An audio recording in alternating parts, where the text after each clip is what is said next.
이제 오늘 마가복음 서론 그리고 마가복음 1장 1절부터 8절까지의 말씀을 나누려고 합니다. 우리가 여러분 성경 전체가 66권이고 구약은 39, 신약은 39, 27 이렇게 되니까 그렇게 외우시면 돼요. 구약은 39권, 신약은 27권인데 마태복음부터 요한계시록까지 시간 순서대로 기록된 순서대로 나열되어 있는 게 아니에요. 마찬가지 창세기에서 말라기도 시간 순서대로 배열되어 있는 것이 아니라 장르별로 묶어놨어요. 장르별로. 그래서 우리가 마태복음부터 요한복음까지를 뭐라고 불러요? 사복음서라고 부르고, 특별히 마태, 마가, 누가복음은 사복음서 중에서도 공관복음이다라고 표현을 해요. 사복음서가 되게 비슷한데 그 중에서도 마태, 마가, 누가는 더 비슷해요. 그러나 다 다르고 기록자도 다르지만 기록 목적도 약간씩 달라져요. 크게는 같지만 그렇게 되고, 그 다음에 사도행전은 이제 뭐 역사서로도 볼 수가 있고, 그 다음에 사도행전부터 우리가 이제 유다서까지를 보통 서신서라고 하는데, 이 서신서 이후에 그 다음에 요한계시록은 또 요한묵시록이다, 계시록이다, 묵시문학이다, 이렇게 장르로 묶어놓은 거예요. 그러다 보니까 기억하실지 모르겠지만 이 요한복음의 기록 연대를 제가 요한복음 강의할 때 말씀을 드릴 때 저와 여러분이 생각하는 것보다 요한복음이 후대에 기록이 됐다라는 것을 나눴어요. 혹시 기억하는 분 계세요? 맞추시면 500원? 생각보다 요한복음이 후대에 기록이 됐다 했어요. 그래서 빨라야 85년이고요. 네, 95년, 85년에서 90 AD 1세기 85에서 95년 사이에 기록되었을 것으로 보고 있습니다. 그러니까 사복음서 중에서도 가장 늦게 기록이 되어졌어요. 사실 실제로 여러분 요한이 굉장히 오래 살았죠. 참 이게 하나님의 부르심이라는 거는, 그러니까 예수님의 많은 제자들이 있었는데 대부분 복음을 전하다가 순교를 한단 말이에요. 그렇죠? 많은 제자들이 순교를 당했는데 요한 같은 경우는 어떻게 됐습니까? 순교를 아주 늦은 나이에, 그러니까 요한 같은 경우는요 꽤 오랜 시간 동안 어디에 유배돼 있었어요? 반모라는 섬에 유배돼 있었어요. 그곳에서 요한은 계시록을 기록한 건데, 요한이 예수님과 동행했을 때는 10대로 보기 때문에 요한이 이제 요한복음 같은 경우는 요한의 인생의 말미에 하나님이 주셨던 말씀을 기록한 게 요한복음으로 이제 보게 되어지고, 저는 이제 성서학자로서 요한계시록이 요한복음보다 좀 더 일찍 기록이 되어졌다라고 보고 있고, 이건 저만의 견해가 아니라 이 성경을 이렇게 쭉 연구해 보면 확실히 그럴 수 있는 근거들이 있다라는 것을 보게 돼요. 나중에 요한계시록 들어가면 다 나누게 되겠지만, 그래서 사실 우리가 고린도 전후서를 마칠 때 고린도 전서 같은 경우 AD 50년에서 52년, 그리고 고린도 후서는 약 55년에서 57년이다라고 했는데, 그러면 마태, 마가, 누가는 언제 기록이 됐을까에 대한 부분이에요. 일단 마태, 누가복음 들어갈 때도 나누겠지만 이제 오늘 마가복음이니까 마가복음의 기록 연대, 그러니까 이런 연대는 좀 알아놓으면 굉장히 유익해요. 일단 마태복음 24장, 그다음에 마가복음 13장, 누가복음 21장에 나오는 이슈들로 봤을 때에는 분명히 마지막 때로 하나님의 말씀을 펼쳐가기도 하지만 1세기 당시에 예루살렘 성전이 일단 있어야만 해요. 예루살렘 성전이 멸망되기 전에 이야기들이 서술되고 있어서 마태, 마가, 누가 동일하게 AD 70년 이전에 기록이 돼야 돼요. 그래서 70년 이전에 기록이 된 것을 확실히 보고, 마가복음 같은 경우는 기록 연대를 그러면 어떻게 추정을 하느냐? 네로의 통치기에 기록이 되어져서, 네로 박해와 연결된 말씀들이 나오기 때문이에요. 네로의 통치기에 기록이 된 것으로 추정을 하는데, 그렇게 되면 어떻게 되느냐? 네로가 64년에서 68년 사이에 통치했어요. 한 42달 정도를. 그래서 네로의 통치기, 어쨌든 AD 맞아 떨어지죠? AD 70년 이하여야 되고, 그 다음에 네로의 통치기가 64에서 68년이에요.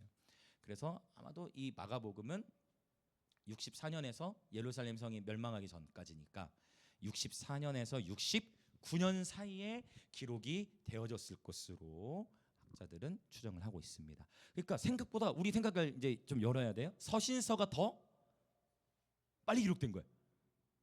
서신서하고 복음서는 좀 차이가 있어요. 네, 지금 이런 얘기를 처음 들으신 분도 계실 건데 서신서 같은 경우는 이를테면 상황 서신이에요. 그래서 우리가 고린도 전후서 나왔지만 고린도 전후서의 그 도시적인 상황에 따라서 말씀을 전해줘서 기록한 거예요. 그러니까 이를테 보면 상황 서신이니까 머리 이슈, 여성 머리 길어야 된다, 막 이런 거. 그다음에 여성들은 그래서 잠잠해야 된다, 이런 거 다 설명을 드렸어요. 왜 하필 고린도 교회에 그런 말씀들 했는지. 그러니까 상황에 대응해서 쓰는 그런 서신들이에요. 사복음서는 좀 더 후대 기록이 되면서, 즉 서신서들은 각 교회 상황에 맞게 말씀을 준 거기 때문에 절대 진리도 있고 상대 진리도 있다라고 한다면, 사복음서 같은 경우는 하나님의 말씀을, 예수님이 하셨던 말씀과 예수님의 삶을 신학화한 거예요. 그래서 예수님의 말과 행동을 직접 정리해서 기록된 게 바로 사복음서예요. 그러니까 예전에 나는 요한복음 할 때 나눈 적이 있는데, 성경 66권이 다 하나님의 기록된 말씀이고 다 소중한데 구약 39권하고 신약 27권하고 딱 이렇게 맞짱을 떤다 할까? 딱 대립됐을 때 혹시 조금 일치되지 않는 부분이 있는 것 같아.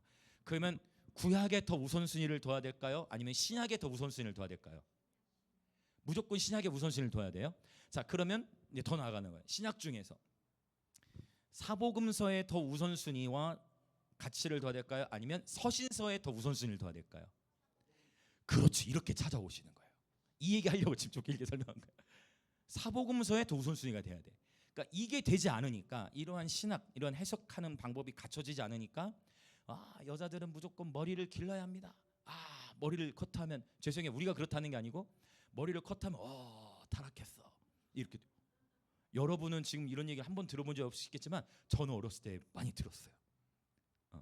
그러니까 왜냐, 상황 서신과 이 절대 진리 사이에 이런 혼용. 왜냐, 그렇다고 그게 나쁜 의도로 했던 게 아니야. 그 말씀을 믿는 분들도 다 나름대로 어떻게 그 말씀을 하나라도 더 순수하게 지키고자 했던 그런 목적이었기 때문에 너무 순수한 거지만, 그래서 참 여러분 이게 참 맞는 것 같아요. 아는 것이 힘이에요. 하나님을 아는 만큼, 하나님을 알아가는 만큼 우리 하나님을 깊이 예배할 수 있는 것 같아요. 그래서 여러분 축복합니다. 하나님을 아는 지식에서 자라가시길 축복합니다. 저 옆에 계신 분들 인사합시다. 하나님을 아는 지식에서 자라갑시다. 네, 이제 벌써 여러분 이제 딱 정리가 되시죠? 자, 성경 60권이 다 하나님의 진리인데 구약과 신약에서 충돌할 때는 신약이 우선 가치.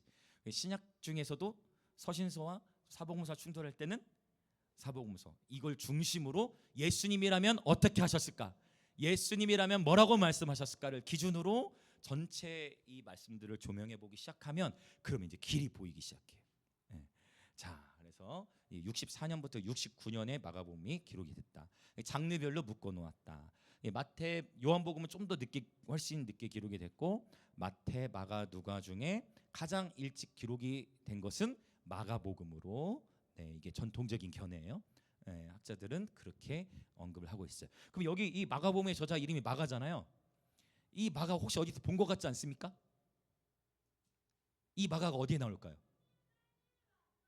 이 마가가 어디에 나오냐면 마가다락방, 그리고 사도행전에, 그렇죠, 마가다락방과 함께 바울이, 하나씩 말할게. 오케이. 안전하게 잘 도착한 것 같아요. 바울이 전도행을 떠났죠. 1차 전도를 떠날 때 그때 누굴 데려갔더라? 이 마가를 데려간 거예요. 이 마가를 데려간 거예요. 그래서 마가 요한이라고 해요. 마가 요한. 그러니까 이게 참 이름들이 헷갈리실 수 있어요. 마가 요한인데 마가를 데려갔는데 그때 당시만 해도 마가 요한이 어땠어요? 바울이 데려갔는데 어떻게 했어? 중도에 이제 이탈했잖아요. 난 더 이상 못 따라가겠다. 그래가지고 그것 때문에 누가 싸웠다? 바울하고 바나바가 싸운 거예요. 다음 2차 전도행 떠나야 되는데 바나바는 그래도 마가에게 기회를 주자. 근데 바울은 데려가 안 데려가? 바울은 안 데려가. 지금 이 선교 사역은 마가를 섬기는 사역이 아니다. 선교 사역은 선교지의 영혼들을 섬기는 거다. 그래서 마가 안 데려. 이것 때문에 막 둘이 심하게 다퉜다 했어요. 바나바가 마가를 데려가고, 바울은 누굴 데려가서, 그래서 신라를 데려가요. 당연히 이 이야기가 AD 50년대 일어났던 이야기예요. 그러니까 그러면 이제 더 이해가 돼요. 똑같은 마가가 썼는데, 마가가 사도행전 그 이슈, 그러니까 그때 당시에는 마가가 아직 아직 어떻다 믿음이 충만하지 않다라고 볼 수가 있는 거예요. 근데 나중에 바울이 마가도 품었다 했죠. 이거를 서신서들에 보면은 다른 그 제자들에게 또 편지를 보내면서 마가가 보고 싶다, 마가를 데려와라 하면서 마가에 대한 이야기들을 또 이렇게 펼쳐나가요. 그래서 아하, 그렇구나, 신앙생활이라는 거는 성장하는 데까지 시간이 필요하구나. 그래서 절대 지금 현재의 눈으로 우리 지체들 향해서 결코 정죄하면 안 된다. 하나님이 저와 여러분 모두를 지금 성장 성숙시켜 가고 계시다. 지금 당장은 내가 선교를 갈 수 없을 정도로 또 힘들다는 이유로 잠깐 물러설 수 있지만 어느 날 10년 정도 지나서 10년 15년이 지나서 어느 순간 하나님의 말씀을 기록하는 이 마가가 될 줄 누가 알았겠냐라는 거예요. 할렐루야. 네, 그래서 여러분 축복합니다. 저 옆에 계신 분들이 인사합시다. 제가 더 잘 섬기겠습니다. 또 인사합니다. 당신을 통해 하나님 행하실 일들을 기대합니다.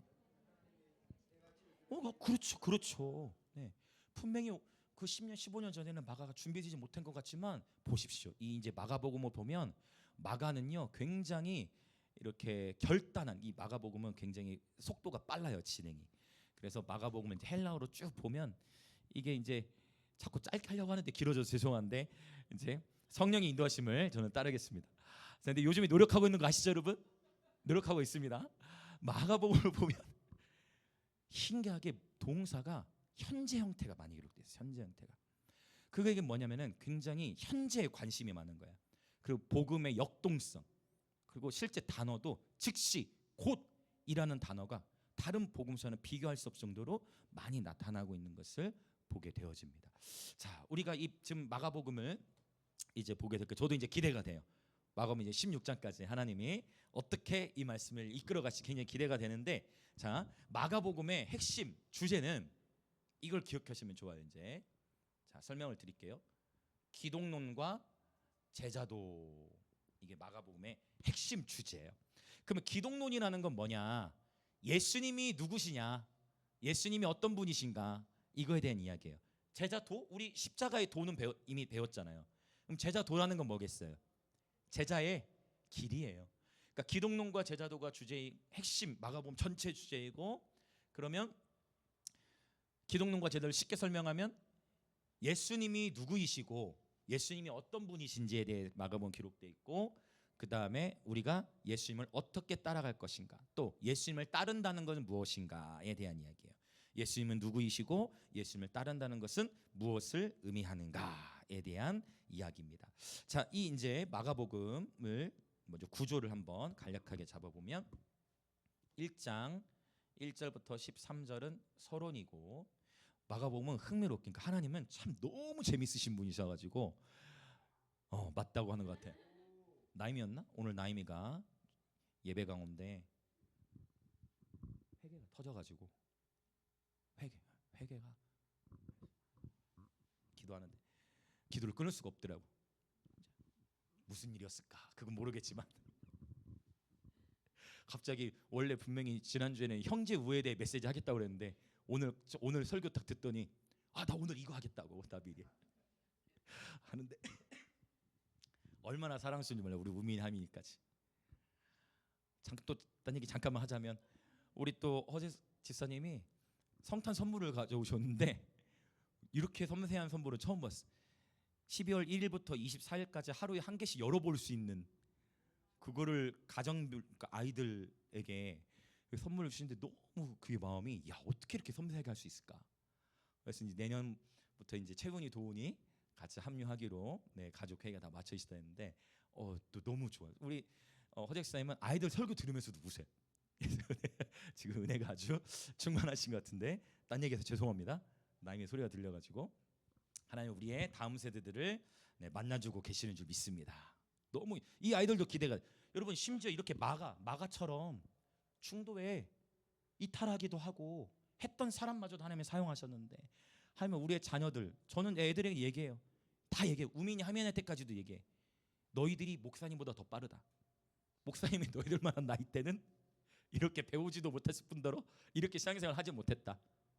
그래서 어른들에게도 제가 얘기해요. 11시에 오신 분, 현재 나의 신앙 수준으로 아이들을 바라보는 게 아니라 내가 이 아이들의 나이 때 나는 어떻게 살았는가 그걸로 봐야 된다. 그렇게 하면 모든 것이 더 큰 은혜가 있습니다. 다시 돌아올게요. 죄송해요. 자, 이 서론이라고 했어요. 근데 마가복음 이 얘기했죠. 하나님은 너무 재미있으시다. 그럼 이건 뭐냐면 이 서론에서는 광야에서 말씀을 풀어가요. 장소가 계속 이동해. 야, 이게 그러니까 다 복음서마다 다 이게 모든 성경이 다 참 흥미로운데, 자, 그러면서 1장 이제 14절부터 8장 21절까지 가면 장소가 바뀌어요. 이 첫 번째 막 드라마로 보자면 1막 첫 번째 장소 이제 어디냐? 갈릴리에서 다 갈릴리에서 벌어지는 일들이에요. 자, 그러다가 8장 22절부터 10장 52절, 그러니까 10장 끝까지 가면 요거는 이제 어떤 이야기냐? 예루살렘으로 가는 길, 그래서 도상이라고 하죠. 예루살렘으로 가는 길에서 벌어지는 이야기예요. 갈릴리에서, 그러니까 갈릴리는 북쪽이에요. 갈릴리에서 예루살렘으로 쭉 내려가는 그런 이야기예요. 그래서 이 한 11장부터 이제 마지막 끝까지는 그럼 이제 어디겠어요? 그렇죠, 예루살렘이에요. 흥미로워요. 광야에서 시작해가지고 갈릴리, 그 다음에 예루살렘 가는 길, 갈릴리 예루살렘까지의 거리가 있으니까, 그리고 예루살렘에서의 이야기로 맞춰져요. 장소의 이동을 따라서 말씀의 세계가 펼쳐지는 것을 보게 되어집니다. 그리고 이 마가복음 안에서는요, 기적 이야기가 되게 많아요. 기적 이야기가 3분의 1. 근데 또 3분의 1 정도 나오는 이야기가 있어. 그게 뭘까요, 여러분? 바로 십자가. 기적에 대한 이야기가 3분의 1, 그다음에 십자가에 대한 이야기가 3분의 1 담겨져 있어요. 자, 그래서 이제 마가복음 본문 안으로 이제 오늘 들어가 볼 건데, 우리 1장 1절부터 8절까지 오늘 본다 했습니다. 자, 1장 1절 같이 읽어보겠습니다. 시작. 하나님의 아들 예수 그리스도의 복음의 시작이라. 아멘. 사실 요거 하나만 가지고도 한 1시간 2시간은 얘기할 게 사실 많아요. 이게 왜냐하면, 자, 사복음서 중에 가장 먼저 기록된 게 뭐다고요? 마가복음이다라고 말씀을 드렸어요. 근데 우리 한글 성경에는 하나님의 아들로 먼저 나오죠. 그러나 헬라어로는 달라요. 헬라어로는 어떤 단어가 먼저 나올까요? 아니에요. 복음 아니에요. 자, 창세기 1장 1절과 똑같아요. 맞습니다. 이건 우리 애들 딱 시키면 애들 나와요. 우민이 하민까지 베레시트 바라 엘로힘 이게 나옵니다, 여러분. 진짜 여러분 물어보세요. 우민한테 가가지고. 자, 그래서 처음 단어가 베레시트로 시작해요. 베레시트가 뭐냐? 시작의 태초에라는 단어예요. 근데 놀랍게도 이거는 분명히 의도적으로, 성경은 1.1획도 오류가 없다 했던 것은 히브리어가 뭘로 이루어져 있다?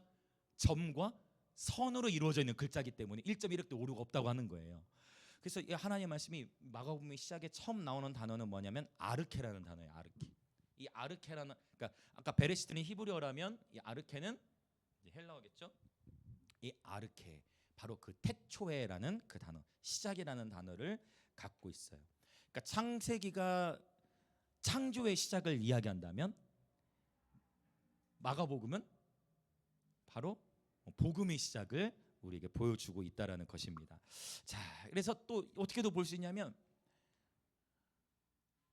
이사야를 통해 예언되어졌던 새 하늘과 새 땅, 새 창조에 대한 이야기, 창세기는 창조의 이야기라면 이제 신약으로 와서 마가복음은 새 창조에 대한 이야기. 여러분, 새 창조라는 표현 어떻습니까? 뉴 크리에이션이라고 하죠. 우리가 고린도서를 통해서 이 표현을 제가 쓴 적이 있어요. 그래서 누구든지 그리스도 안에 있으면 새로운 피조물이라.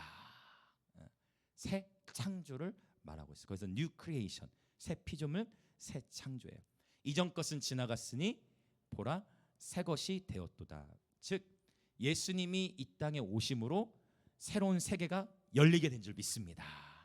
저와 여러분은 이미 바로 그 새로운 세계, 하나님의 나라를 누릴 수 있게 된 줄로 믿습니다. 물론 완성은 안 됐어요. 그 완성은 언제 돼요? 예수님이 다시 오실 때 네, 궁극적인 온전한 하나님의 나라가 세워지지만 이미 예수님께서 이미 시작된 거예요. 아르케.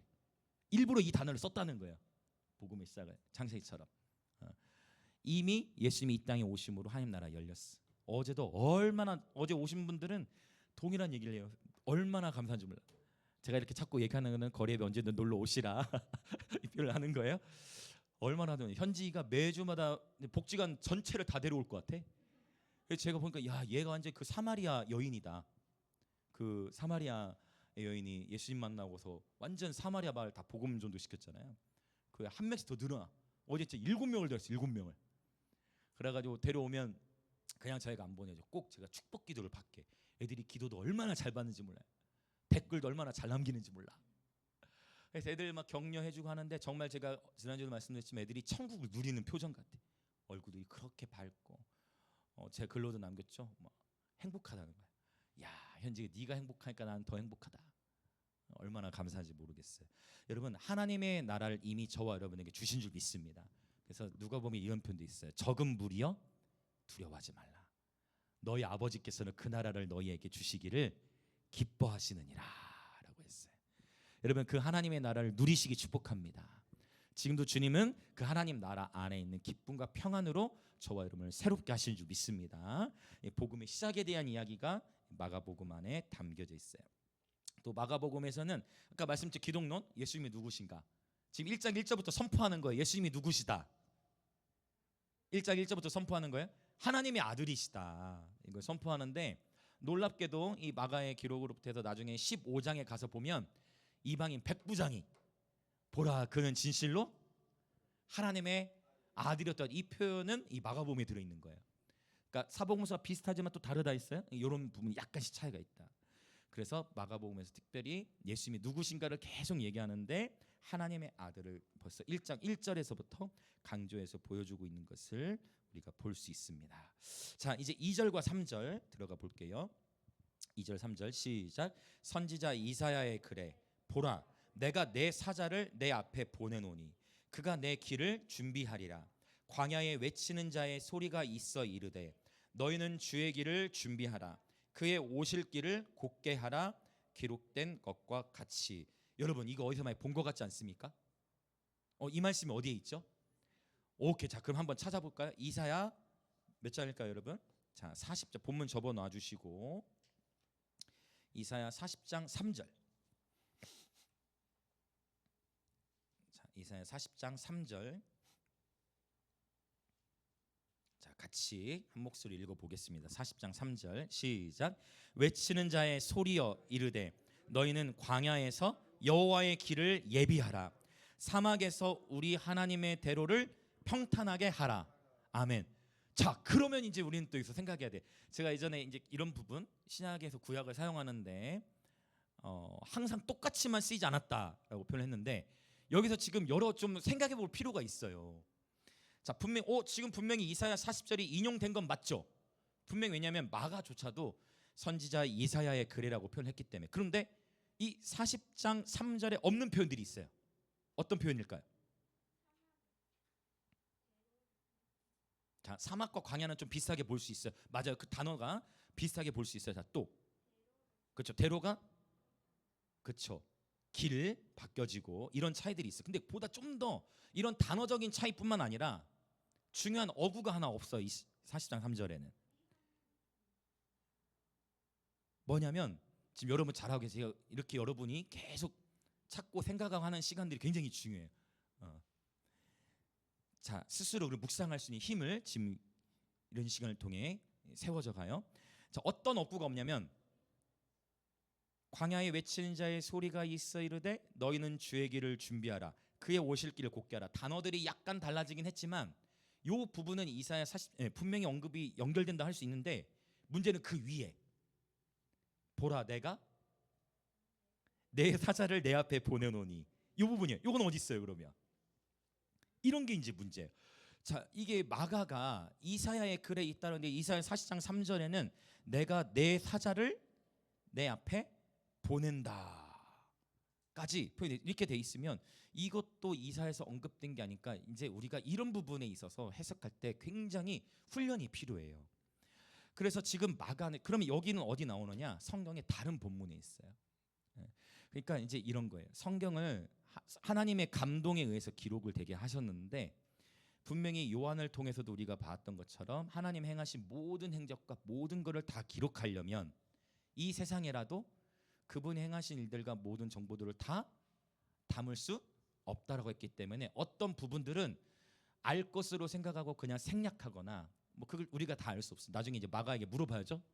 마가 형님에게 주님이 이제 나중에 만나면 그렇게 물어봐야 되겠지만 이렇게 이런 부분들이 성경의 곳곳에서 나와요. 그러면 여기 압달락은 어디를 인용해 왔느냐? 이게 근데 다 의미가 있다는 거예요. 말라기서를 가볼게요. 말라기. 마가가 이사야의 글에서 인용해 왔다라고 표현했지만 이사야의 글과 함께 숨겨져 있는 인용의 부분이 말라기 3장 1절. 그러면 이제 이게 합쳐진 거구나를 여러분은 반드시 보실 수 있게 돼요. 말라기 3장 1절. 3장 1절. 자, 같이 보겠습니다. 시작. 만군의 여호와가 이르노라 보라 내가 내 사자를 보내리니 그가 내 앞에서 길을 준비할 것이요 또 너희가 구하는 바 주가 갑자기 그의 성전에 임하시리니 곧 너희가 사모하는 바 언약의 사자가 임하실 것이라. 아멘. 주께서 그 성전에 갑자기 임하시기 전에 하나님께서 하나님의 사자, 주님 다시 오실 길을 예비할 사자를 보내신다라고 말씀하고 계신 거예요. 그러니까 일단 우리가 볼 수 있는 것은 지금 이사야 40장 3절에 있는 여호와에 대한 표현을, 그러니까 구약에 예언된 여호와를 신약에서는 누구에게 적용했다? 네, 예수님이에요. 구약에 예언된 여호와는 신약에서 예수 그리스도로 적용해서 말씀을 인용해 와요. 자, 이게 우선적인 거고, 그 다음에 지금 이사야 40장 3절과 말라기 3장 1절을 같이 인용해 왔다라는 부분을 우리가 봐야 돼요. 그러면 이제 좀 더 확장시켜야 돼요. 뭐냐? 내가 내 사자를 보내리니 그가 내 앞에서 길을 주며, 여기서 사자가 누구냐는 거죠. 이 부분을 우리가 봐야 돼요. 여기서 사자가 누구인가? 그러면 말라기 4장으로 가볼게요. 말라기 4장 5절과 6절. 말라기 4장 5절 6절 같이 읽어봅니다. 시작. 보라, 여호와의 크고 두려운 날이 이르기 전에 내가 선지자 엘리야를 너희에게 보내리니 그가 아버지의 마음을 자녀에게로 돌이키게 하고 자녀들의 마음을 그들의 아버지에게로 돌이키게 하리라.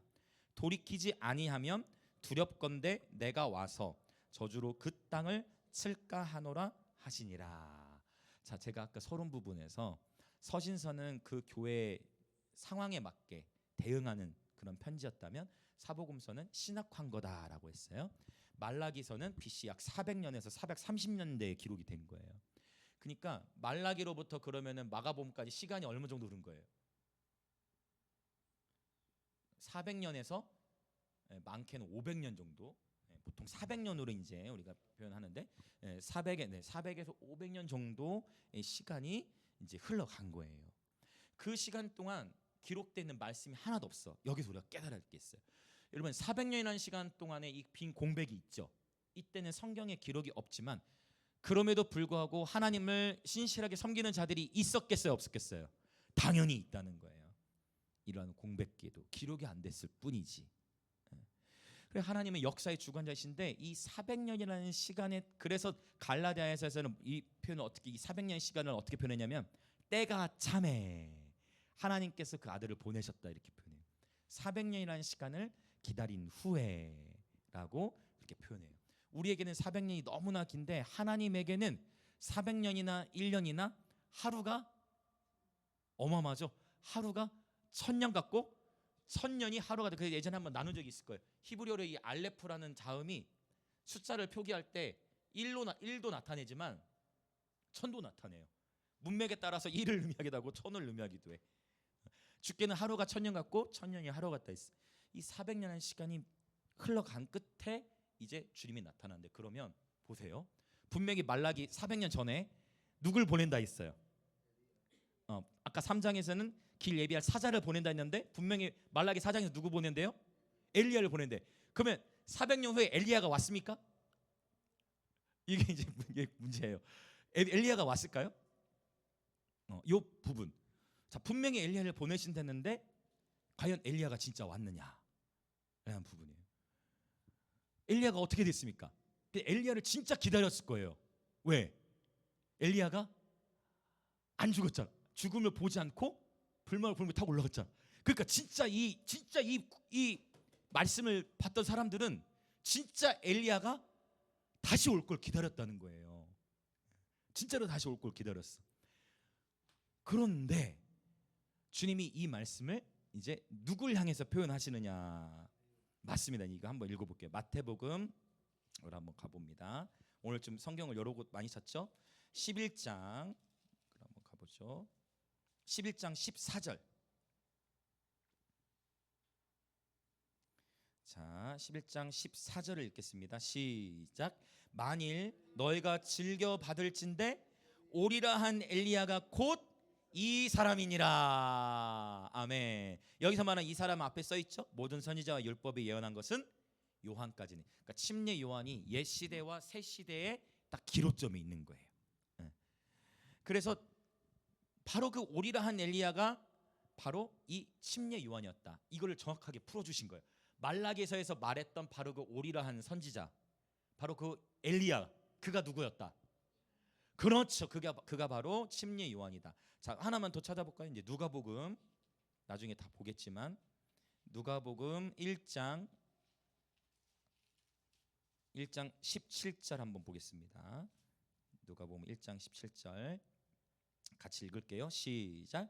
그가 또 엘리야의 심령과 능력으로 주 앞에 먼저 와서 아버지의 마음을 자식에게 거스르는 자를 의인의 슬기에 돌아오게 하고 주를 위하여 세운 백성을 준비하리라. 이것도 보세요. 여기서 말하는 그가 누구예요? 침례 요한이겠죠. 네, 이 침례 요한을 향해서 뭐라고 표현해요? 엘리야의 심령과 능력. 바로 그 말라기 3장과 4장에서 말했던 바로 그 오리라 한 엘리야가 바로 침례 요한이었고, 말라기 4장 5절 6절에서 말했던 아비의 마음을 자녀에게, 자녀의 마음을 아비에게 돌이키게 한다. 그걸 누가복음은 아비의 마음을 자식에게, 그 다음에 거스르는 자를 의인의 슬기에. 아비와 자녀가 나왔는데 거스르는 자, 자녀 세대를 거스르는 자라고. 어쨌든 단어는 달라졌지만 의미는 이해되실 거예요. 그래서 바로 그 오리라 한 선지자 엘리야가 바로 침례 요한이었다라는 것을 볼 수 있고, 우리가 또 이걸 통해 볼 수 있는 것은, 여러분 엘리야 하면 우리는 뭐를 떠올립니까? 능력을 떠올려요. 엘리야가 그렇죠. 불을 내리는 선지자였어. 엘리야는 놀라운 아주 능력을 나타낸 그런 선지자였는데, 지금 말라기서 마지막에 말하고 있는 엘리야의 사명하고 누가복음 1장 17절에서 말하고 있는 엘리야의 사명을 봤을 때는 어떤 사명인 것 같아요? 맞습니다. 지금 아주 중요한 부분을 말씀하셨는데, 바로 그게 오늘 침례 요한의 부르심과 정확하게 연결되고, 마치 오리라 한 엘리야, 침례 요한이 오리라 한 엘리야의 모습으로 나타났던 것처럼 하나님은 오늘 또 저와 여러분을 콜링하시는 거예요. 뭐냐? 오늘 그래서 이 찬양 한 거예요. 저희가 원래 나팔절에 부르는 찬양이잖아요. 보라주님, 지금은 엘리야 때처럼 저와 여러분도 엘리야의 심령과 능력으로 살아가도록 주님이 오늘 우리를 부르시는 줄 믿습니다. 바로 그게 침례 요한의 영성과 연결되는 거예요. 자, 그러면 이제 다시 마가복음으로 와서 1장 2절과 3절을 저희가 읽어보았어요. 자, 광야에서 외치는 자의 소리가 있어 이르되 너희는 주의 길을 준비하라, 그의 오실 길을 곧게 하라라고 주님 말씀하세요. 주님이 오실 길은 광야에서부터 준비되는 줄 믿습니다.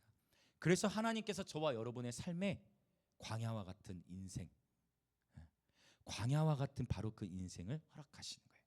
바로 그 광야와 같은 인생에서 우리가 주님의 오실 길을 예비하게 되기 때문입니다.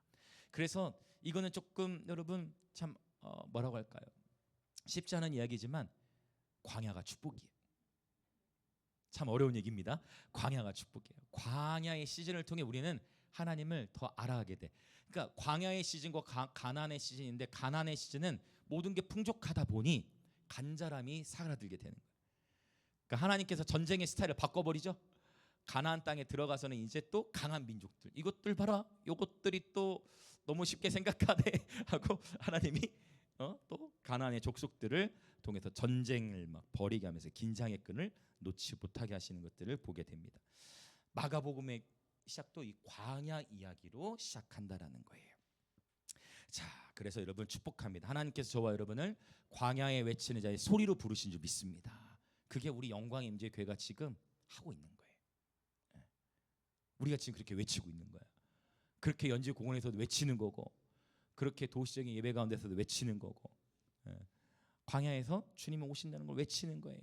주의 길을 예비하는 거예요. 자, 그러면 광야에서 외치기 때문에 듣는 이가 분명히 없을 거예요. 그런데 반전이 일어나기 시작해. 하나님의 스토리 안에.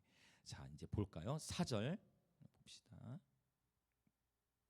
4절부터 6절을 한번 쭉 읽어볼게요. 광야에서 어떻게 주님 오실기 준비되는지 이제 봅시다. 4절부터 6절 시작. 침례 요한이 광야에 이르러 죄사함을 받게 하는 회개의 침례를 전파하니 온 유대 지방과 예루살렘 사람이 다 나아가 자기 죄를 자복하고 요단강에서 그에게 침례를 받더라. 요한은 낙타털 옷을 입고 허리에 가죽띠를 띠고 메뚜기와 석청을 먹더라. 아멘. 자, 이제 침례 요한이 광야에서 침례를 주면서 외쳤던 메시지의 첫 번째 핵심, 회개의 침례라고 표현하는데 첫 번째 핵심은 바로 회개입니다. 회개. 그러면 생각해보세요. 이 회개를 외치려면 어디로 가서 외쳐야 돼요? 자, 인간적으로 생각해 봅시다. 여러분, 기왕의 회개 메시지를 외치려면 사람 많은 곳에서 외쳐야 돼요? 아니면은 우 아니면 매 아무것도 없는 광야로 가서 외쳐야 돼요? 당연한 거 아닙니까? 아니, 회개의 메시지를 외치려면 기왕이면 많은 사람 들을 수 있게 사람 많은 곳으로 가야죠. 근데 침례요한이 지금 어디서 외치고 있어요? 광야에서 외치고 있어요. 아무도 안 듣는 것 같아. 그 주님이 그렇게 말씀하시면 그 말씀을 성취하러 그 가서 광야에서 외치고 있어. 들려오는 거는 막 뱀 지나다니고 카멜론 지나다니고 그런 것들. 그런데 아무것도 없는 곳 같은 곳 가운데 희한한 일들이 일어난다는 거예요. 그게 바로 5절이에요. 그게 바로 5절. 사실 여러분, 이 회개라는 메시지는요, 여러분, 회개하라는 메시지를 듣는 걸 누가 좋아하겠어요? 너는 죄인이야. 당신은 죄인입니다. 당신은 죄를 회개해야 됩니다. 당신은 죄인입니다. 이런 얘기를 듣는 걸 누가 좋아하겠어요? 축복을 좋아하지. 근데 그 메시지를 침례요한의 전하도록 부름을 받은 거예요. 그리고 광야에서 전합니다. 여러분, 누가 이 침례요한의 부르심을 받으시겠습니까? 누가 이 침례요한의 영성을 이어가시겠습니까? 어떤 일이 일어나느냐? 분명히 하나님의 부르심 따라 광야에서 외치기 시작하니까 아무도 없었는데 어떤 일이 일어나요? 그게 5절이에요. 희한한 일이 일어나죠. 회개 메시지를 외치고 있는 가운데 시간이 지나 어떤 일이 일어나요? 온 유대 지방과 예루살렘 사람이 다 나아가 자기의 죄를 자복하고 요단강에서 그에게 침례를 받는 일이 일어나게 되는 것입니다. 할렐루야. 놀라운 역사가 일어나요. 놀라운 역사. 요단강도 역시 마찬가지. 요단강은 줄기가 쭉 가늘게 길지만 바로 이 광야에, 지금 여기서 말하는 요단강은 광야의 경계에 있는 요단강을 의미하는 거예요. 여전히 광야예요. 자, 사람들이 반응하기 시작하는 거예요. 처음에는 아무도 듣지 않고 처음에는 짐승들 앞에서 외쳤어요. 처음엔 나무들 앞에서 외쳤어요. 마치 우리가 연지공원에서 나무와 대화하듯이 나무에게 외친 것처럼. 제가 너무 감사한 게 한 15년이 지나고 나는데 거래배 2012년부터 시작했으니까 너무 감사한 거는 이제 하나님, 제 스스로도 감사한 게 이 거래배 시작한 지 15년이 지나가는 가운데 제가 거리 예배를 더 사랑하게 되고 더 담대히 외치기 시작하고, 할렐루야, 여전히 하나님의 복음은 역사하기 시작하더라. 여전히 역사하기 시작하더라. 그리고 저의 마음이 주님을 더 사랑하게 되고 더 예배의 갈망에 타오르게 되더라. 여러분, 어제보다 오늘, 오늘보다 내일 주님을 더욱 사랑하게 되시길 축복합니다. 주님을 알아가는 기쁨이 더욱 커져가시길 축복합니다. 아무도 듣지 않는 것 같은데 놀라운 역사가 나. 회개하는 일들이 나타나는 거예요. 마침내 하나님의 역사가 나타나요. 저는 확신합니다. 마침내 말씀의 본질은 승리한다고 믿습니다. 종말이 다가올수록 마침내 하나님 말씀에 반응하여 주께로 돌이켜지는 영혼들이 있게 될 것을 예수님의 이름으로 선포합니다.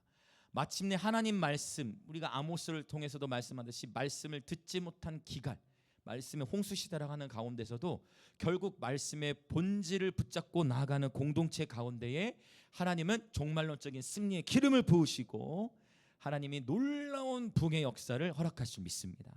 단순히 얼마나 많은 수가 뭐냐 이런 차원이 아니라 광야에서 외치기 시작할 때 그 광야로 와서 말씀을 듣는 이들이 있을 것이다 라는 것을 요한이 보고 있고 오늘 우리에게도 동일한 하나님의 동기부여를 주시는 줄 믿습니다.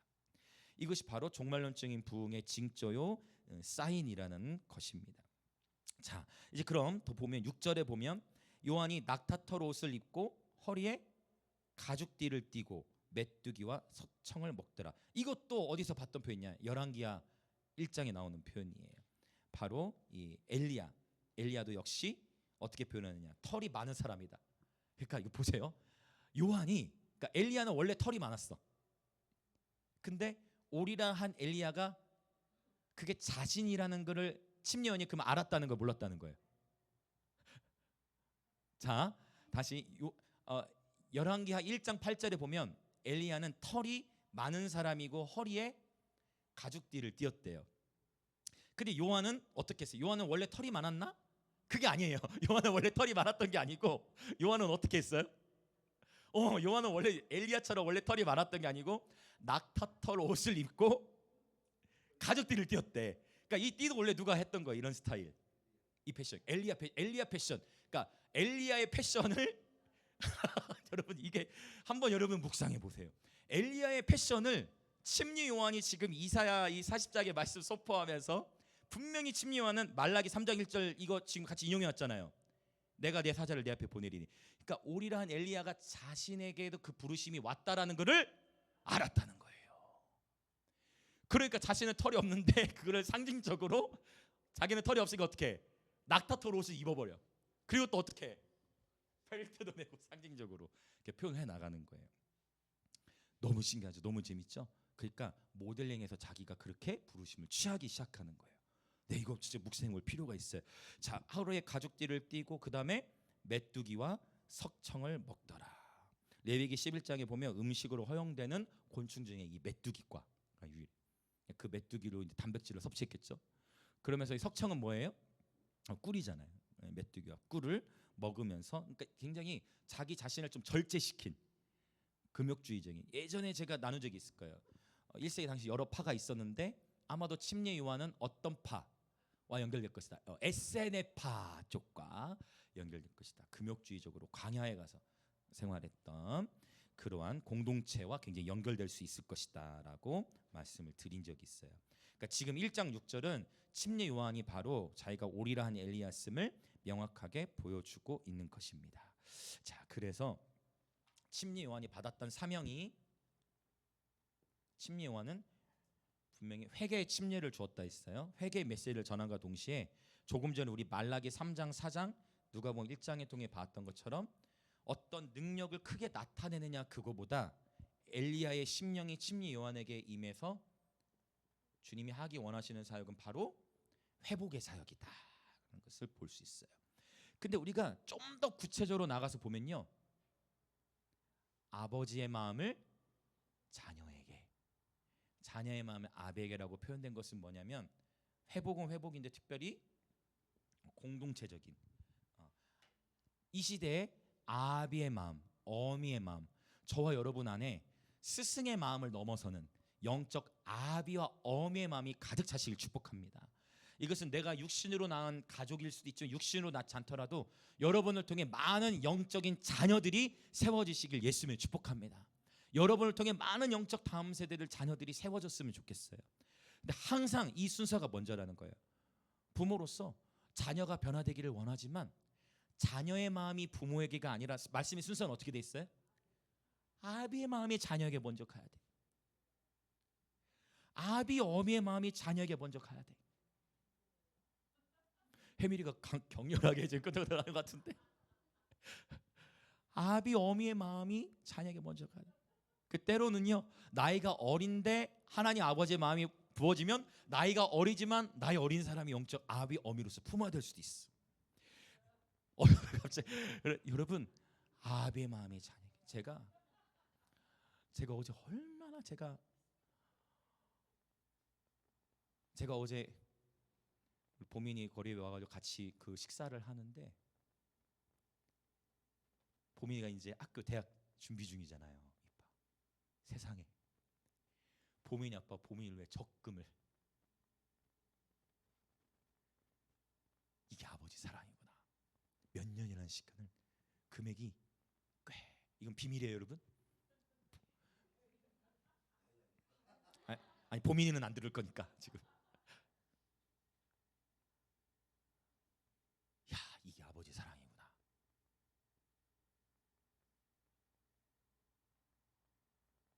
조용히 그거를 준비하신 거.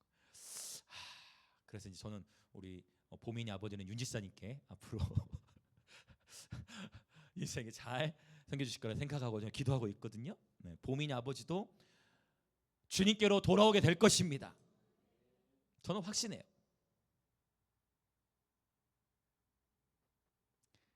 보민이 아버지도 주님께 돌아오게 될 것입니다. 아비의 마음이 자녀에게. 여러분, 자녀들을 위해 기도하고 계시죠? 내 육신의 자녀이든 아니면 영적인 자녀이든 때로는 알면서 속아줄 때도 있는 것이고, 그런데 마침내 하나님의 사랑은 승리합니다. 아비의 마음이 자녀에게로. 그 자녀가 깨닫고, 누가복음은 아예 좀 적나라하게 얘기했잖아요. 거스르는 자다. 자녀, 거스르는 자. 자녀의 마음을 거스르는 자라고 누가복음까지 그렇게까지 표현했듯이, 그러나 반드시 그 사랑은 승리하는 줄 믿습니다. 저와 여러분이 계속 반복되는 얘기예요. 우리 영광의 임재 교회 공동체가 이렇게 공동체성을 계속 탄탄하게 세워가야 돼요. 지금 오늘 또 우리 박예민 이사님, 유지사님과도 나눴는데, 저희 아내도 초등학교에 상담을 들어가기 때문에 학교에 실제 들어가 보면 다 난리예요. 정말 별의별 일들이 다 일어나고, 교육 환경이 너무나 쉽지 않고, 아파하는 아이들도 너무나 많고, 깨어진 가정들도 너무나 많아요. 이러한 상황 속에서 제가 믿기로는 이 시대에 그러면 소망은 무엇인가? 교회라고 저는 생각해요. 깨어진 가정 속에서 아이들이 받아보지 못했던 그 아픔과 그 상처들을 치유할 수 있는 것은, 하나님은 바로 교회라고, 교회 공동체를 통해서 하나님은 이 침례 요한의 사명을 감당케 하실 줄 믿습니다. 우리 영광의 임재 교회가 그런 교회가 되어지길 원합니다. 지극히 작은 영혼들을 품으면서도 진리 앞에서는 담대히 외치는, 회개의 말씀을 담대히 선포하는, 이곳이 광야와 같은 곳이지만 우리는 마침내 이제 이 부분 나중에 선포할 거예요. 변화된 광야를 보게 되는 것입니다. 이게 침례 요한이 이사야 40장을 인용해 온 이유가 있어요. 마침내 그 광야에 꽃이 피는 거예요. 광야가 변화되는 것인 줄 믿습니다. 침례에게 주신 부르심이에요. 자, 그래서 우리가 보면 첫 번째 부르심 회개, 침례 요한이 받은 부르심 회개, 두 번째 회복, 그 다음에 이제 세 번째 7절 보겠습니다. 7절 시작.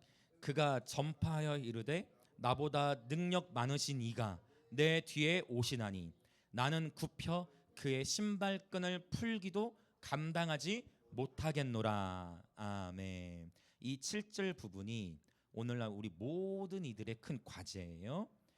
우리는 내가 주인공이 되고자 하는 욕심이 있어요. 누구나. 근데 이 침례 요한의 메시지를 통해 이 시대를 분별하시길 예수님은 축복합니다. 첫 번째, 회개의 메시지가 선포돼야 되고, 아주 인기 없죠. 아주 인기 없는 메시지죠. 그러나 하나님의 진리의 기준을 따라 회개의 메시지가 선포되어야 할 줄로 믿습니다. 그 다음에 그와 동시에, 그러니까 진리에 있어서는 타협이 없고, 그러나 영혼을 향해서는 아비의 마음, 회복의 사역이죠. 그 다음 세 번째, 이게 또 중요하다는 거예요. 세 번째, 바로 주인공은 내가 아니다. 내 삶의 주인공은 누구다? 오직 예수님이신 줄 믿습니다. 할렐루야. 자, 이렇게 한번 인사해 보실까요? 우리의 삶의 주인은 예수님이십니다. 또 선포합시다. 내 삶의 주인은 예수님이십니다. 당신의 삶의 주인도 예수님이십니다. 내 삶의 주인공이 누구냐? 내 삶의 드라마에서, 내 삶이라는 내 인생의 드라마에서 주인공이 누구냐는 거예요. 주인공의 위치를 나에서부터 예수님으로 바꿔지는 예배자들 되시기 축복합니다. 아멘. 이 세 번째 가치 하나만 평생을 잘 붙잡아도 우리는 늘 행복을 누릴 수 있다. 지금 어떤 표현을 썼어요? 신발끈을 풀기도 감당하지 못한다라고 표현했어요. 이 표현은 뭐겠어요? 신발끈을 풀기도 감당하지 못한다는 표현은 자기 자신을 낮추는 거예요. 네, 겸손이죠. 그래서 제가 자주 나눴던 얘기 있죠? 엎드린 자는 넘어지지 않는다. 또 인사합시다. 엎드린 자는 넘어지지 않습니다. 엎드렸으니까 넘어지지 않는 거예요. 근데 선줄로 생각하면 넘어질 수 있다. 그러니까 주의해야 된다라고 주님은 말씀하셨어요. 내가 이겨야 하고, 내가 중심에 서야 하고, 내가 드러나야 하고, 나를 주장할수록 저와 여러분 주님의 마음으로부터 점점 멀어지게 되는 거예요. 주님의 마음으로부터 멀어지게 될수록 이제 상처받을 이슈들이 더 많아지게 되는 것이에요. 그래서 아예 지난번에 기억해요. 지사님들 함께 남녀 지사님들 같이 대화를 나누고 막 하는데 뮤직비디오 건에 대해서도 같이 얘기를 나누는데, 목사님 저는 아예 그냥 아무것도 안 나와도 됩니다. 뭐 이렇게 막 대화들을 이렇게 막 풀어 나가시는 거예요. 저도 좀 안 나왔으면 좋겠는데 너무 이렇게, 아니 목사님 그렇게 얘기해놓고 왜 목사님 이렇게 화면에 많이 나옵니까? 참 죄송합니다 여러분. 저도 좀 안 나왔으면 좋겠는데 이게 저도 안 나왔으면 좋겠는데 어쩔 수 없이 다음 새 사역을 하면서 나오게 되는데, 저는 정말 여러분 안 나왔으면 좋겠어요. 모자이크로 모자이크로 하는 순간 아무도 그 영상 안 보면 어떻게, 또 제발 안 나왔으면 좋겠어요. 이름만. 여러분 진짜 이게 저의 중심인데, 저는 가장 낮은 곳에서 예배하는 걸 좋아하는 사람이죠. 근데 여러분 참 그렇죠. 여러분 우리가 내가 주인공이 되려 할수록 더 힘들어요. 상처받지 않을 수 있는 것도 상처가 되어져요. 여러분 근데 가만히 나를 낮춰서 예수님이 주인이셔. 내 삶에 날 낮춰. 그러면 여러분 많은 영역에서 돌파가 일어나요. 많은 영역에서 자유케 되어지는 줄 믿습니다. 할렐루야. 네. 그래서 우리 아버지는 막 너무 재밌어 그 대화가. 저는 아예 뭐 얼굴 뭐 내보내지도 마시라고 막 하면서 막 얘기를 우스갯소리였지 막 그렇게 나눴는데, 여러분 정말 우리의 평생의 이 고백, 이 세 가지가 다 중요하거든요. 왜냐하면 화려한 사역 속에서도 목사님들이 여기서 넘어지는 경우도 너무 많아요. 사역자들이 진짜 엘리야에게 나타났던 막 불을 내려 그런 놀라운 은사들이 나타나는데도 불구하고 마지막 요 단계, 요 주인공, 스포트라이트의 주인공이 예수님이 되시는 거, 이게 너무 중요해요. 여러분 축복합니다. 다시 한번 여러분 축복합니다. 저와 여러분의 삶의 주인은 오직 예수님, 저와 여러분의 삶의 주인공 오직 예수님이신 줄 믿습니다. 아멘. 그러면 끝까지 믿음에 서서 살아갈 수 있어요. 하나님은 교만한 자를 물리치시고 겸손한 자에게 더욱 큰 은혜를 주시는 줄 믿습니다. 근데 놀랍게도 저와 여러분이 예수님을 주인공으로 모시며 살아가다 보면 하나님의 시간 안에서 아까 이 겸손의 원리처럼 하나님은 교만한 자를 물리치시고 겸손한 자에게 더욱 큰 은혜를 주시면서 하나님께서 때를 따라 하나님의 때에 높이시는 일들이 일어나게 되는 줄 믿습니다. 할렐루야. 그래서 하나님께서 하나님의 행하시는 일들을 따라 높아지는 것은 축복이에요. 이 차이가, 그러니까 내가 스스로 높아지는 것은 하나님 원하시지 않지만 하나님의 시간 안에서 하나님께서 높이시는 것은 자연스러운 영적 법칙인 줄 믿습니다. 다시 한번 기억합시다. 예수님이 저와 여러분의 삶의 주인공이심을 선포합니다. 아멘. 자, 이제 우리 8절 보겠습니다. 우리 이제 8절 보고 기도할 준비하겠습니다. 8절 같이 읽겠습니다. 시작. 나는 너희에게 물로 침례를 베풀었거니와 그는 너희에게 성령으로 침례를 베푸시리라. 아멘. 항상 저는 이렇게 찾아보는 이런 게 굉장히 재미있으면서도 혹시 뭔가 있겠다. 이게 여러분 성령으로 세례를 베푸시리라라는 표현이 성령 침례잖아요. 성령으로 침례를 베푸시라는 표현이 여러분 신약성서 전체 흥미롭게도 또 7번 나와요. 6번도 아니고 8번도 아니고 성령 침례라는 표현이 7번 나와요. 7번. 그래서 이 표현이 하나님 곳곳에다가 복음서마다도 또 하나씩 흐트러져 놓아 주셨고, 이 말씀이 또 사도행전에서도 나타나고 그 다음에 고린도서 12장에서도 나타나요. 자, 그러면 이 중요한 거예요. 계속 다 중요하다네. 침례 요한이 할 수 있는 영역은 요거까지. 회개 메시지를 전하고 침례를 줘요. 또 회복을 일으켜서 아베의 마음을 품어요. 그 다음에 침례 요한처럼 내 삶의 주인공이 예수님이십니다. 요거까지는 침례 요한이 할 수 있어.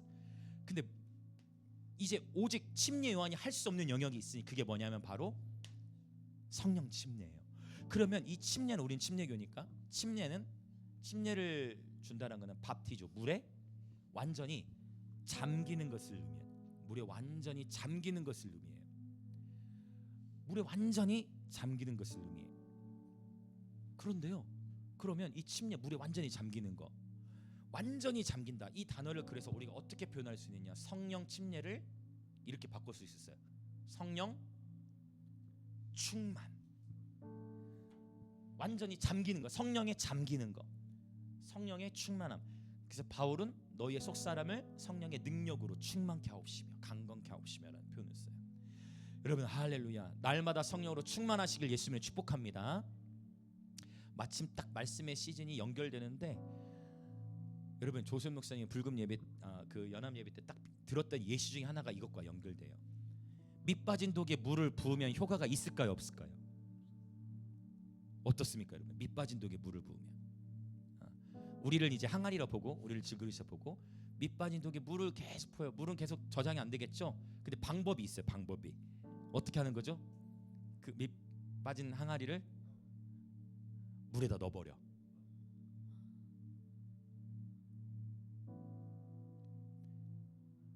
그러면 밑은 빠져 있지만 물에 채워져 있어. 이해되세요? 그러니까 저와 여러분 안에 여러 아픔이 있을 수 있고 상처가 있을 수 있고 어느도 완벽할 수 없다 했어요. 깨어진 영역이 다 있어요. 대화를 나눠보면 서로 다 알아가다 보면 말 못할 사연들이 있고 고난의 시간들이 있어요. 그 시간들이 다 깨어진 영역이 있다는 거예요. 저와 여러분은 깨어진 질그릇이, 깨어진 항아리예요. 그러나 그 깨어진 항아리도 물을 채울 수 있어요. 저와 여러분을 주님께 던지는 거예요. 이 성령 충만의 영역은 침례 요한이 할 수가 없어. 죄송해요.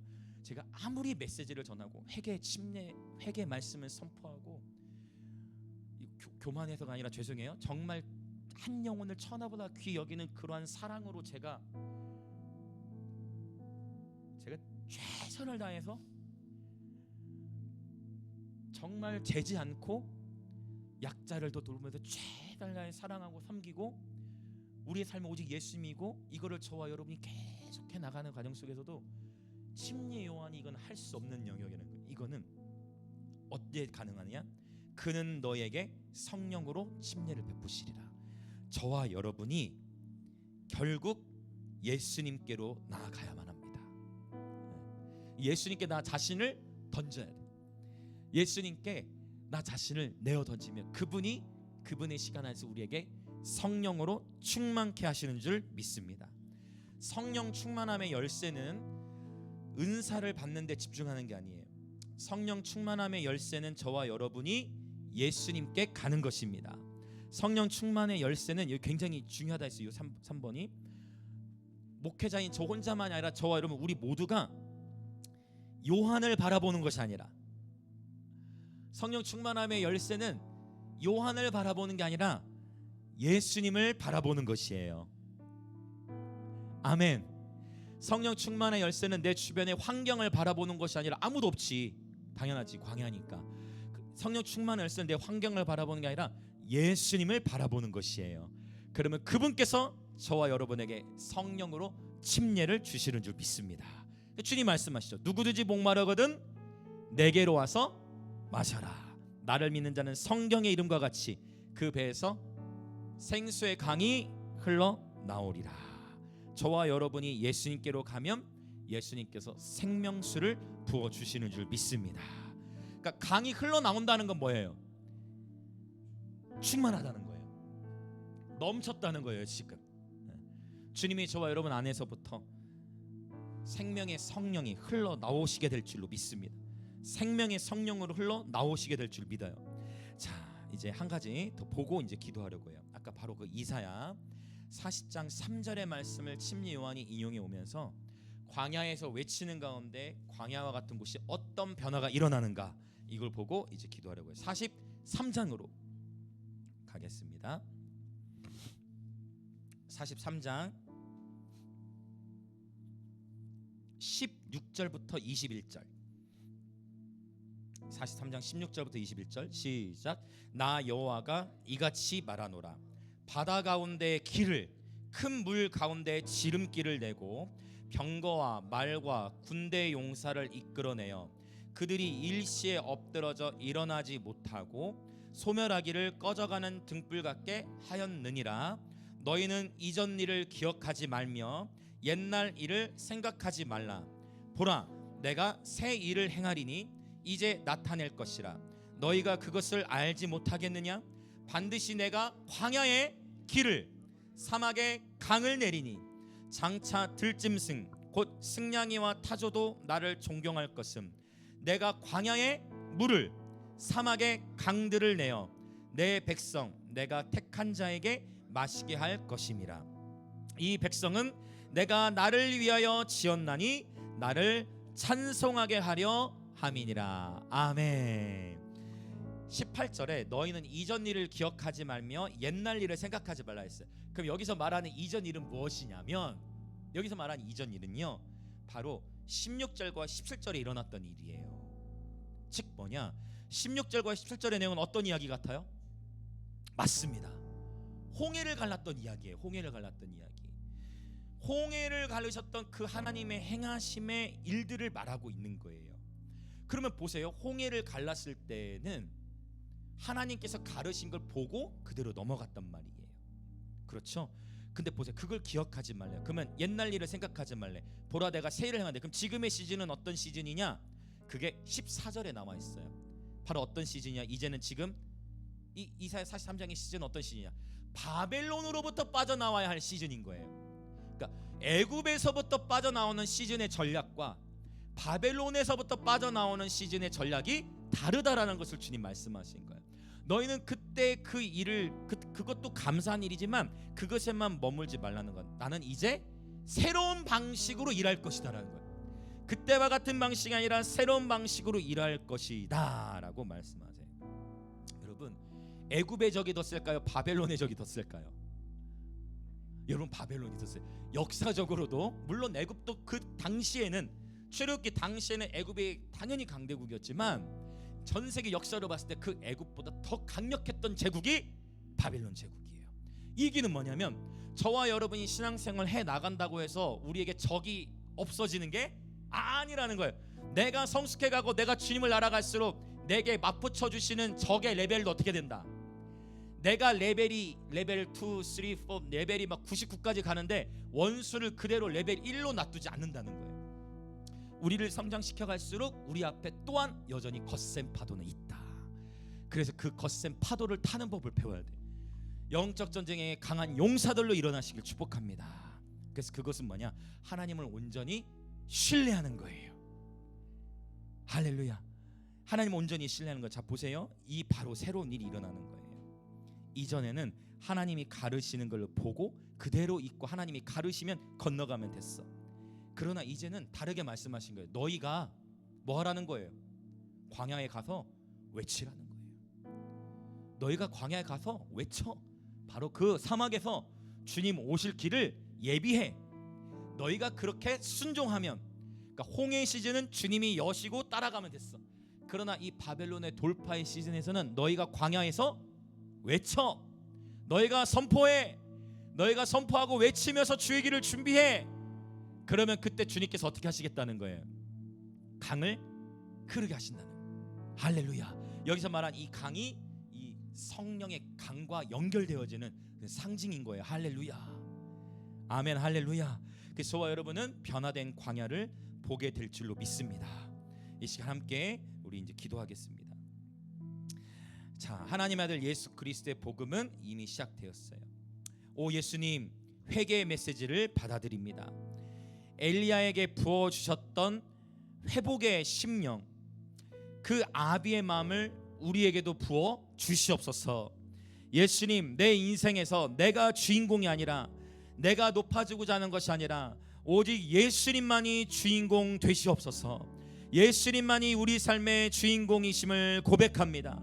그래서 이 시간 우리 예수님께로 나아갑시다. 예수님, 약속하신 성령으로 우리를 충만케 하여 주시옵소서. 약속하신 성령으로 침례를 베풀어 주시옵소서. 성령으로 충만하여 성령께서 주시는 기쁨과 평안이 넘쳐 흐르게 하여 주시옵소서. 그렇게 주여 한번 외치며 같이 기도합니다. 주여. 아멘. 할렐루야. 할렐루야. 오 성령님, 아버지, 침례 요한이 광야에서 외치고 인기 없는 회개의 메시지를 외치고, 그러나 이 침례 요한 안에 엘리야의 심령이 부어져서 아비의 마음으로 가득 차 결국 이 시대의 가정의 회복, 또 깨어진 관계의 회복, 하나님 우리 영광의 임재 교회를 이렇게 부르시는 줄 믿습니다.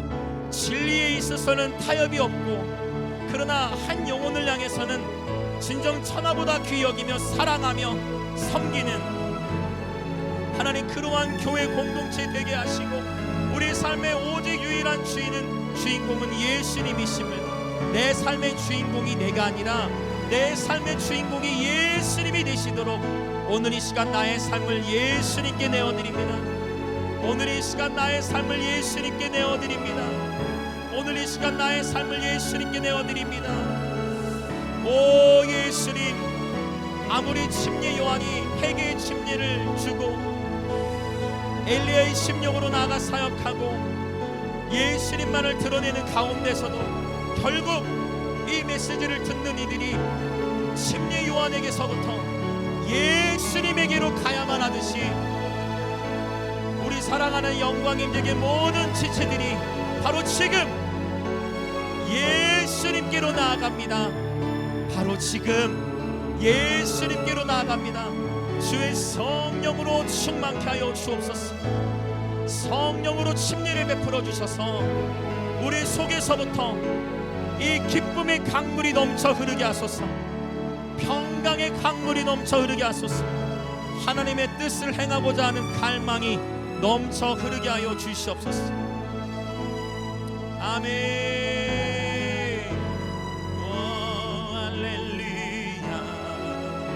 약속하신 성령으로 충만케 하여 주옵소서.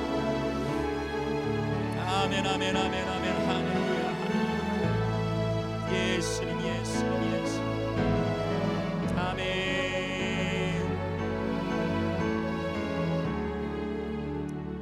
계속해서 우리 한 번 더 기도하기를 원해요. 과연 메마르고 건조한 광야에서 무슨 일이 일어날 수 있는가?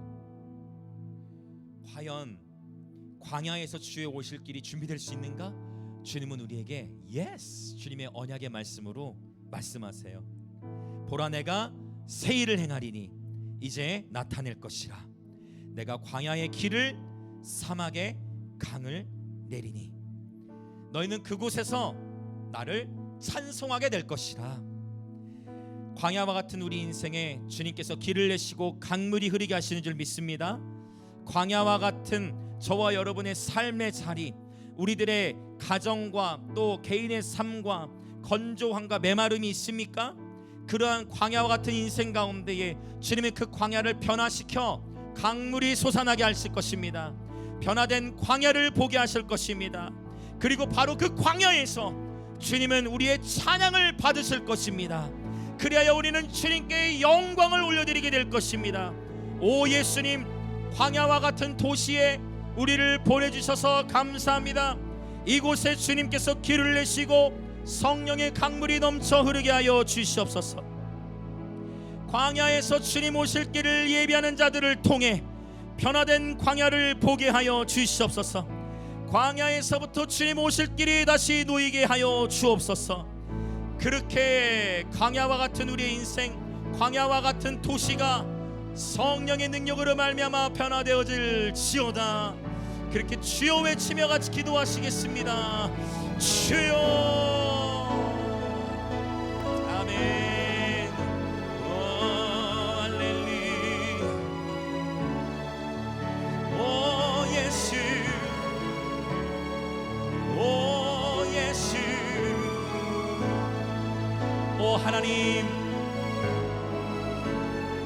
하나님에게는 능히 하지 못하실 일이 없으니 하나님께서 마가복음의 시작을 광야에서 하게 하시고 예수님께서도 광야로 나아가서 바로 그 광야에서부터의 시간, 하나님이 말씀하신 시기, 광야에서 하나님이 말씀하신 시기에 통과해야 할 영역들이 있었음을, 오 주님, 시작이 광야였으나 마침내 그 광야에 하나님이 임재하시고 그 하나님의 임재로 말미암아 광야에 꽃이 피고 강이 흐르는, 할렐루야, 그리하여 마침내 그 광야에서 찬송소리가 울려 퍼지는, 오 주여, 예, 우리들의 가정 광야 같은 인생의 변화된 광야가 되게 하시고 광야와 같은 도시가 변화된 도시 되게 하여 주시옵소서.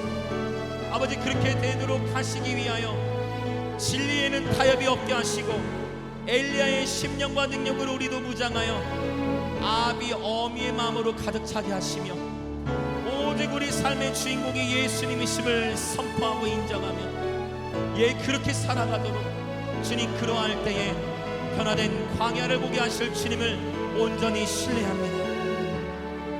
변화된 광야를 보게 하실 주님을 온전히 신뢰합니다. 할렐루야.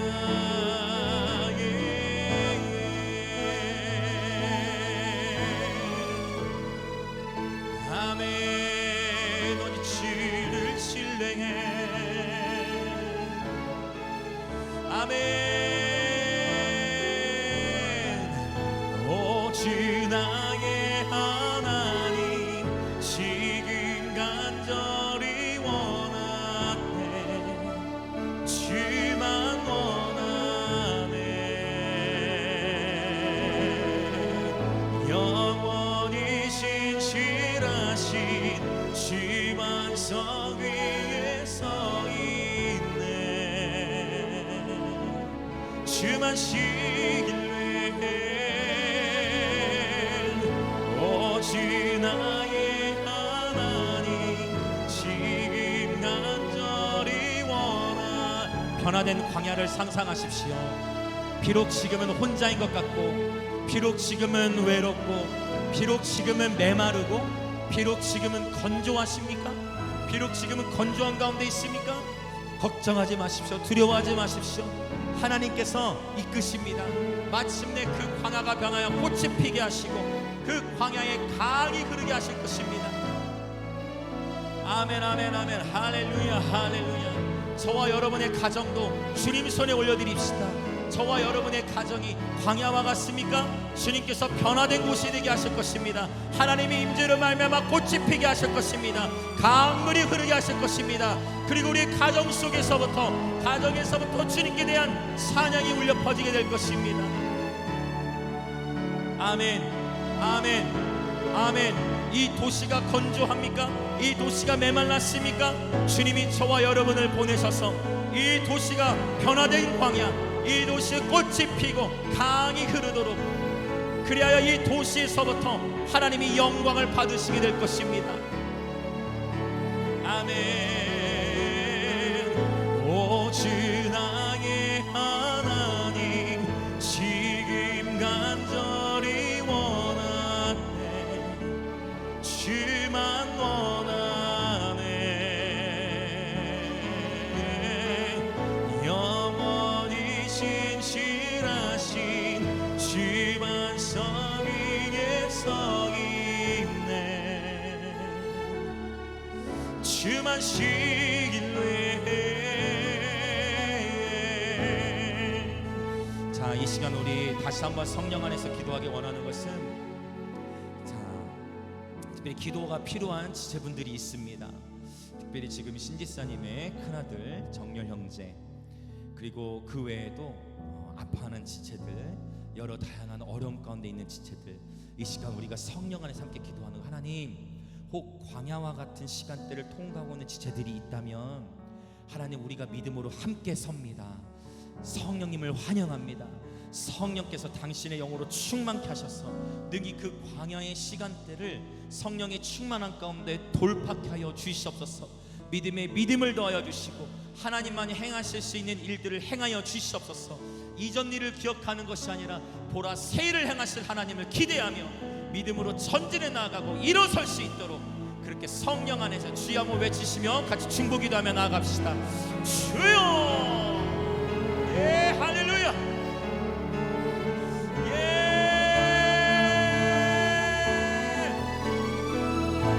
오 성령님, 예, 믿음이 믿음을 더하여 주시옵소서.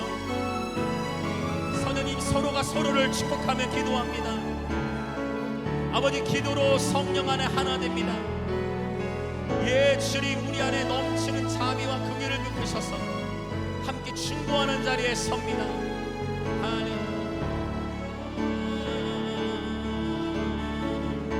성령님, 하나님이 하셨다라고 증거할 수 있도록 특별히 우리 이 시간 신영 이사님의 그날을 정렬 형제를 축복하여 주시옵소서. 하나님, 하나님은 죽은 자도 살리시고 마른 뼈, 이미 죽어서 말라 틀어져 버린 뼈까지도 하나님의 생기가 닿자 그 마른 뼈가 살아날 뿐만 아니라 지극히 큰 군대가 되었던 것처럼 지금 이 시간 하나님의 생기를, 오 주여, 정렬 형제에게 불어넣어줘서 뼈에 회복이 있을지어다. 깨어지고 으깨지고 말라버린 뼈가 회복되어질지어다. 성령께서 행하시옵소서. 그리하여 지극히 큰 군대로 일어서게 하여 주시옵소서. 모든 우리 지체들의 합심된 기도를 통해 주님 역사하여 주시옵소서. 계속 성령 안에서 기도합시다. 하나님은 이미 우리 교회 공동체 가운데에 계속해서 치유의 기적들을 나타내 주셨어요. 계속해서 치유의 기적들을 계속해서 나타내 주셨어요. 지금도 우리 교회 우리 정순 지사님도 하나님이 치유하셨죠. 우리 윤미 지사님은 지금 치유하셨죠. 하나님은 계속, 그분의 이름은 여호와 라파이십니다. 우리에게 아무 능력이 없습니다. 오직 하나님의 자비와 긍휼에 호소합시다. 오직 하나님의 자비와 긍휼에 호소합시다. 오 하나님, 붙들어 주옵소서. 예 주님, 할렐루야. 이 시간 오 우리를 예수 그리스도의 보배로운 피로 덮으소서. 아버지, 또한 기도합니다. 오 성령이여, 우리 영광의 중에 모든 지체들을 축복하소서. 예수님, 오 주님, 오직 성령으로 충만케 하소서. 예수님께로 나아가게 하시고 예수님께서 성령으로 충만케 하사 능히 광야와 같은 인생의 여정을 승리로서 통과케 하소서. 주님이 주시는 넘치는 기쁨으로 승리케 하소서. 깰지어다, 일어날지어다, 회복되어질지어다, 성령 안에서 살아날지어다, 자유케 되어질지어다. 예, 일어날지어다, 깨어날지어다, 성령의 능력을 힘입어 회복되어질지어다, 매너리즘에서 빠져나와 회복되어질지어다. 하나님께서 행하실 일들을 기대하며 믿음으로 전진케 되어질지어다. 위기의 때가, 그 위기의 시간이 기회의 문이 되어질지어다. 위기의 계절이 기회의 문이 되어질지어다. 할렐루야, 할렐루야. 오직 성령님을 의지합니다. 할렐루야, 할렐루야, 할렐루야. 아멘, 아멘, 아멘, 아멘, 할렐루야. 오직 주님만을 신뢰합니다. 오직 주님만을 의지합니다.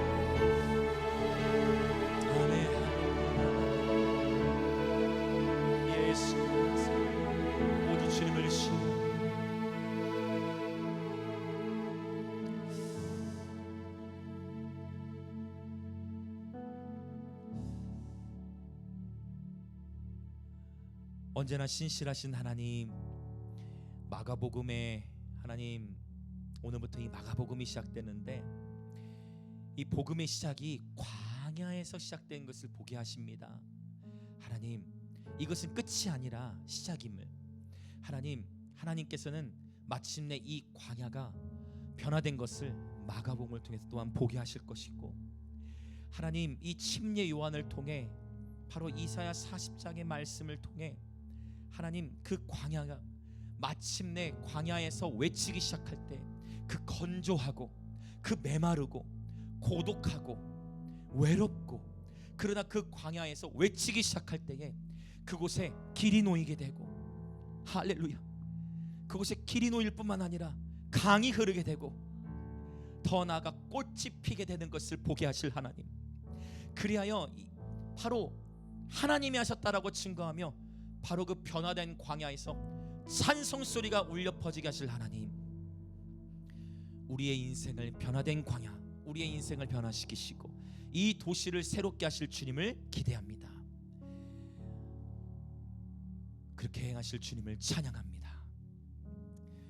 오늘도 주님 앞에 기쁨으로 예물을 드린 모든 지체들 하늘의 신령한 복과 땅의 기름진 복으로 축복하시고, 주의 몸된 교회는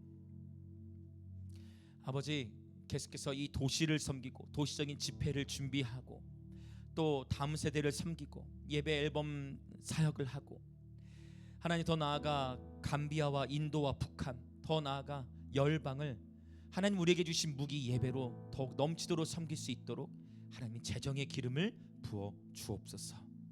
지금은 우리 주 예수 그리스도의 은혜와 하나님 아버지의 놀라우신 사랑과 성령 하나님의 감화 감동 교통하심이 이제 이 마가복음이 시작되는 가운데에 복음의 시작이 광야에서부터 일어나 하나님, 마침내 이 변화된 광야를 보게 하실 하나님을 온전히 신뢰하며 오늘 이 침례 요한이 받았던 오리라 한 엘리야의 부르심을, 오 주님, 회개된 메시지, 또 영적 아비 어미가 되고자 하는 마음, 나의 삶의 주인이 내가 아니라 예수님이 주인공이심을 철저히 인정하고 우리 평생에 그렇게 고백하며 살아가기로 결단하는, 그러한 오리라는 엘리야의 부르심을 받아 살아가기로 결단하는 우리 영광의 임재교의 모든 지체들과 오늘 이 예배에 함께하는 그리스도의 몸의 모든 지체들 가운데에 지금으로부터 영원토록 함께 있을지어다.